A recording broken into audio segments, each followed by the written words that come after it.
Austin. I'm a speed skater. This is Kitchen Talk with Tomboy in a Dress, the only place where sports and cooking come together. Hey guys, it's me, Tomboy in the Dress. I'm here with my third episode, the skating edition. I'm here with Austin Rivera. Austin, go ahead and introduce yourself to everybody.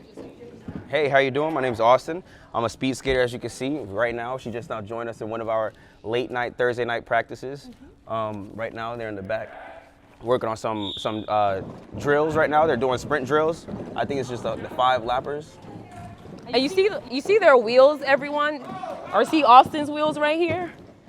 So what type of wheels are those, Austin? Before we get started, what type of wheels are they? 'Cause you see I have on quads. So those are like rollerblades, right? There's like rollerblades? Yeah. Okay, so you told me once those were handmade. So you got that specifically handmade. The wheels are not handmade. The wheels are made in a factory as well as the frame. But the way that the boots are made, these are customs. These are Edge customs. And what they do is that they actually they have a mold around the boot. And what they do is they put the stuff on the skate outside of the boot. And it's basically form fitted to your foot. So one of the hardest things is actually putting the skates on and taking them off. Once you put them on, it fits perfectly. But it's actually really painful, for the most part, to put them on. So how long does it take you to put your skates on? Because it took me literally probably 2 seconds. You're talking about, the first time, you're probably talking about a couple minutes. Couple minutes? Yeah, because you see where the ankle is right here? Yeah. You have to shove your heel through that. Oh. It's carbon fiber, so it doesn't really flex. And you can go ahead. What you want to say? So see, it's easy once you get used to it, but as you can see, it takes time to put it in and out. And you've been skating since you were 11, doing this? Yeah, 1999. And how old are you now? 30. So how many years is that? Math was my strongest subject. So how many years is that? Oh, we're looking at 21 years. 21 years. So you've been doing this for 21 years. So you coming to practice, how did you get started? What made you want to start speed skating? Because let's be honest, usually young boys or young men, they want to do basketball, football, baseball. What made you want to put this on and then speed skate? Well, I don't typically say I wanted to put this on. This was actually very embarrassing at first. Really? Extremely. But with my mom's a PE teacher, and she had a fundraiser here at the skating rink. And the way that our practices are set up, since they're so late, what we do is as soon as the session is over, everybody says, you know what, get off the floor, head home. As soon as the last person gets off the floor, the speed skating team gets on the floor and they start practicing. So me and my mom had the luxury, me and my mom and my brother had the luxury of because you're a twin. Exactly, well, I'm a twin. We had the luxury of sitting down and watching, and my mom was actually interested in watching for a little bit, and she just so happens to recognize my coach, Sammy. And she brought him over. He asked us a couple questions, asked if we were interested in it, and he gave us a couple of months to try it out, and I loved it. My brother fell off shortly after we started. I continued going, and I never stopped. So from ever since 1999, I competed up until I was 17, and for the past couple of years, I've just been going back and forth from just training as a cross training. Okay, and you told me that this was embarrassing. Why was this embarrassing? Because men aren't supposed to wear, tights? Is that where you were so embarrassed? Well, society, especially at that age, you're used to wearing the baggy pants, the pants hanging halfway off your butt. You're looking at that was sexy back then. Yeah, your role models wasn't the sports. You're looking at the people that you grew up around, and they were all walking around with baggy clothes, the shirts that went down to your elbows, down to your knees. So now you're putting something on that's basically like underwear. Oh yeah, basically. And it's everything. It's cold. It gets cold. It's not comfortable at first. And now you're fully exposed to the world. So it was something to get used to, and it took me about, I want to say 2 years to get comfortable with this. To be completely comfortable putting my uniform on, and whether it be coming to practice or walking out of the skating rink and having to go to a Walgreens or going to the Publix. In that? With this on. Well, you did say that skating is a commitment. I remember you did tell me that skating is a commitment. So how long are your practices? Because to be committed with you having a job, because this isn't full time for you. You don't do this full time. No. So how committed do you have to be to actually be able to fulfill and go as fast as they are right now? So how dedicated do you have to be? A year, 2 years? To get good, it all depends. Some people have that talent. I was one of those guys where it didn't take me long because I was already rollerblading. So it's a big difference from rollerblades, but I already got somewhat of the fear of falling completely out of the way. The main issue is the fear of falling, and then trying to get the coordination on having your ankles leaning over to take the corners at such a fast rate. And from there, it all is based on, depends on how committed are you. I mean, you have to realize that just like any other skill or any other talent, it takes a lot of practice. So if you say, oh, I'm only gonna go to practice one day out of the week, it's gonna take you years to get good. But if you're like these guys, like these little kids right here. I know, they're like babies, yeah. They come here Tuesday and Thursdays, 8 o'clock at night to 10 o'clock at night, go home, do their homework, or they probably get their homework done beforehand, go to sleep, wake up, go to school. And then come back and do this. And a lot of their parents have them go out and skate during the week outside of practice. And then on the weekends, they don't have lives on the weekends because we're up here at 6:30 on Saturdays and 7 on Sundays, and those practices last until 12.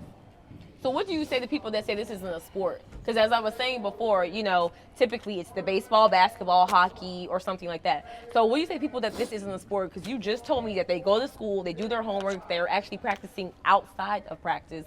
So what do you say to people who say this is not a sport? Because I mean, even when I was young, try. Because even when I was younger, we did this for fun. My father put us on skates at like 4. He said, if you can walk, you can skate. So this was just something I did for fun. But as everyone knows, football was my love. I wasn't really into skating. But as far as skating being a sport, looking at all of this, like, you tell them to try it? Exactly. The key is to try it. You can't sit there and knock something if you haven't had it. Just like the same thing when it comes to food. You can't say the food is nasty until you tried it. You can't. True. Yeah. You can't say that something's hard unless you've actually gone out there and done it. These kids right here, they're skating a couple of miles every couple of minutes. I mean, 16 laps is 1 mile, and they haven't stopped since we got here. Yeah, our first drill is over 100 laps. 100 laps. 100 laps, and that's our warm up. So you're going around this floor 100 times. At least, yeah. So what happens if you fall? Does your coach make you get back up and do it again, or what? Oh, no. If we're in a group, let's say the group is 20 people, and 3 people fall, the other 17 people are skating. They're gonna keep going. You get up, and you find your space back into the position where you were before you fell. Sometimes the kids get injured, sometimes the adult gets injured, where they have to go off the side of the floor and they need to catch their breath or something like that. But other than that, we don't stop nothing just because someone falls. No, because you're supposed to train the way that you are going to compete. If you're in a competition, someone falls, are you gonna stop? No, you're gonna keep on going. So if anybody falls here, we teach them, hey, if you're out in a race and you fall, you have to get it back up and try and catch first place again. And the same thing goes here. If we're in the middle of a drill and someone falls down, you have to have that habit of them getting up, getting back in line, and continuing. Because if they have that habit of, as soon as I fall, the race is done. Yeah, they won't keep going. They already lost their motivation. That's true. So we try to make it a sixth sense where it's not even something you have to think about. As soon as your skin hits the ground, get back up, find a way to get back up and keep on going. Well, being that these are, because you told me that these are like, what, $1,500 skates? They range. I mean, don't get me wrong. If you wanted to go out there and you wanted to buy just the amateur, just normal, just speed skates just so that you had for recreation, you can probably find a good pair for like, there we go. Falling, you see? And he got right back up. And he literally got right back up. Because that's what you teach them. You fall, you get right back up. Yep. And you can hear the skin. Exactly, yeah. And the thing about it though is that since it is a sport and it's family oriented, we don't do no laughing. We don't do, I mean, don't get me wrong, the big guys, we'll laugh at each other because we've all been there. Because I'll laugh if someone falls. I'm not going to lie. Like, I laugh because people falling is funny to me. I mean, as long as you're okay, I'm going to laugh. Exactly. But unfortunately, in this sport, someone can fall, break their arm, be laying on their arm, and you don't know. Oh, so don't laugh. So it's not a laughing matter, and it's just like any other sport. Just like if you were to see, like your kid. Let's say if you had a kid and you saw them out there, and they were playing football. Okay, there we go. Yeah. You know what I'm saying? And someone got rocked really hard. You're not like, oh snap, he got. It's someone you care about. Yeah. So you want to see if he gets up first before you start saying anything later on. So I should have a kid that has some feelings. No. Just playing. Put it in perspective of someone you just care about. Okay. You know what I'm saying? You don't want to see anybody you know getting hurt. That's so true. Since us as elders, like I'm considered an elder, I've been here for so long. When I look down at the little kids that are trying to look up to me, they don't want to fall and look up and see the person they see as a role model laughing at them. That's true. That's true. So we all kind of stick together and we make it. Well, see, that's why you're role model. I'm not. Yeah, you are. You're doing this. Well, yeah, but you know, like, I'm a jokester, so, because I have a question. I wanted to ask you, but I didn't want to ask you, but I'm going to ask you.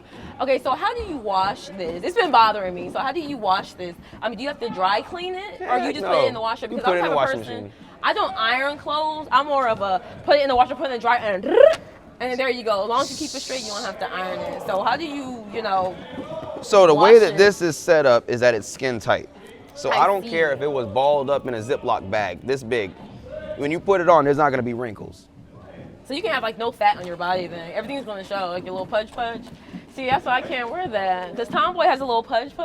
You can't tell with the dress on, but I got a little pudge, so Everything. you can't see. And the older uniforms really showed. It got to the point where like the guys, the bigger guys, they'd lean over. You see, as we skate hunched over. Yeah. The threading would spread out so that you'd see everything for the most part. So if the guy was wearing something that was like briefs, normal briefs, a lot of people don't wear briefs these days. Yeah. You can see it all. Yeah. If anybody had like lion print or something, you'd be able to see it. Yeah. So like, some women, we have those granny panties, ladies. We all have the granny panties. So if we were wearing one of those little granny panties, you'll be able to see the line and everything. Because it's like, right? It depends. Some people don't wear underwear. Don't wear underwear. I mean, for the most part, it's not. Are you wearing underwear? Yes, I am. Oh, okay. I'm just asking. No, I always wear I'm just underwear. saying I because. chafe. Because I'm just like, you're not wearing underwear. That's pretty gross. No. I mean, it's just like some of the football players. I mean, some football players don't wear. It's just like anything else. It's a comfort level. Okay, so you having to be in shape to where you don't have to be in shape as long as you can skate. So what are some of the things that you are eating? Because I remember you told me you do ground beef and rice. You eat that after practice, right? You said because you needed the carbs. That's what you were saying. Yeah, because I'm more of a sprinter. The sprinters usually use a lot. I feel that the sprinters are using a lot more, burning a lot more calories than the distance endurance skaters. Yes, Okay. because you're using a lot more muscle. You're exerting a lot more energy to try and take off. Yeah. I mean, the marathon runner, or not the marathon runners, but the endurance skaters, they're taking off slower. But they're just maintaining that speed. So yeah, they're burning calories, but I feel that for you to start off from a dead stop to as fast as you can by the time you get to this corner, and then run through this corner, and you keep on running back and forth, back and forth, back and forth, back and forth. Your heart rate is going up and down, up and down, up and down, up and down, up and down. Yeah, so you have to really control your breathing and stuff like that. Yes. So your stance when you start, like, show me your stance, like when you guys are about to start, like, skating or start racing. What's the stance that you're doing? Show me. You want to get down there? Yeah, just show me. Okay, Austin, so show me like your stance. I want to see your stance, like when you guys are like, before you're about to take off. All right, well, it depends. We have different ways. So when you're indoor, we have two. We have an upstart, we have an upstart, and we have a downstart. Okay. The downstart is typically what we try to teach the kids at the very beginning. And it's basically where if there's a line right here, we try to get our hands, just like a normal track start. Okay. We put our hands right in front of the line. We can't have our fingers touch the line because that's a disqualification. So our hands will be like a centimeter behind the line. We get down here in the start stance, just like this.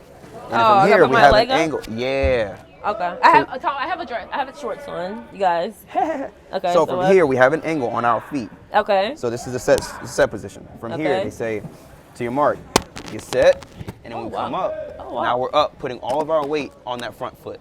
Oh, okay. And then they say, go. And then you take off. But it's a gun. It's a gun or a whistle.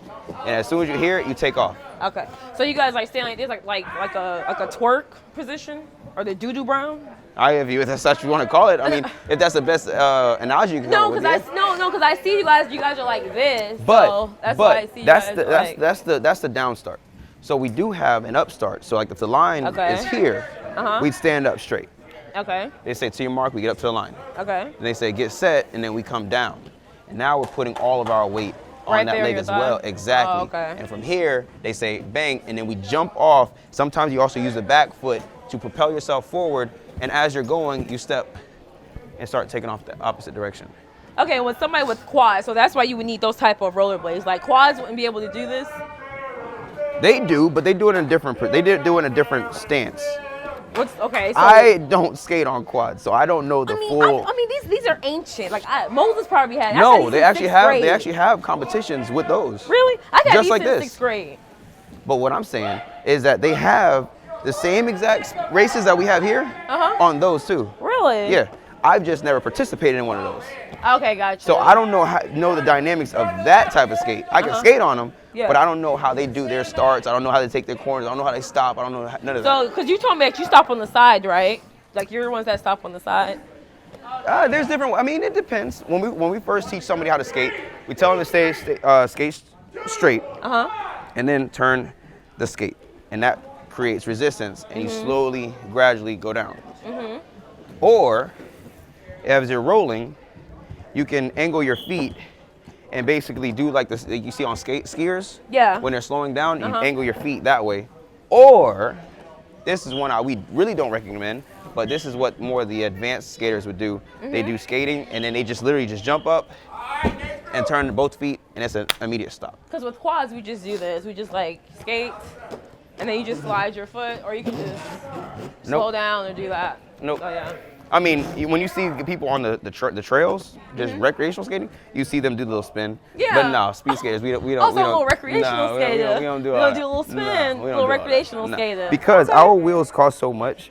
For us to do this outdoor, They'll just be messing it up. You're wearing them out. You're wearing them out. So what we try to do is we try to work our way into slowly stop. So all that resistance, that's why you need all those carbs you were talking about, right? So besides the ground beef or the rice that you were eating, what are some other carbs that you can eat? Like, because you know the snack bar has like the pizza and stuff. So what are the other carbs that you would be able to I wouldn't like, recommend eat? that stuff. So what would you recommend? Because, you know, So- I'm not a cook, you know, so I'm more of a go grab it, order it. I mean, I can order like nobody's business. I can make a mean bowl of cereal. So I'm just saying, she didn't. So I'm just saying, you know, like, what's something that I can do that I can grab like really fast after I'm skating or something to keep in shape? My go-to when you're looking at something Carbs? simple, is I will get a sweet potato microwavable one. Sweet potato? A microwavable sweet potato. What if I don't like sweet potato? If you don't like, I mean, No. unfortunately, I don't eat for the pleasure. I eat for the benefit. So I guess I'm a pleasure eater, huh? Yeah. So like, for example, when you take the medicine, you don't take medicine like, oh, it tastes good. You take medicine because what it's going to do for you later. Oh, no. That little children's Benadryl is kind of good. That children's Benadryl. So I think there's a 1-800 hotline for that. I don't know now. Now the children's Benadryl tastes really, really good. That grape flavor. Oh, she knows it too. I'm just saying that children's Benadryl now. Let's not talk about the medicine. But only take medicine if you're sick or you need it. Exactly. That's what I'm recommending. Exactly. So when it comes to the eating, I'm more of a plain eater. While I'm taking a shower, I'll hurry up, pop a sweet potato inside the microwave too sometimes, put it in there. So I'll have one before I go to practice, and I'll have one afterwards. I'm also a big fan on rice. I eat both white and brown rice. What's the worst though? Because you know rice is a lot of starch. And I'm a starch eater, but maybe because you probably balance it out. So I balance it out. So if somebody wants to gain weight, they'll eat what, brown rice or white rice? More of me personally, I would say like the white rice. White rice.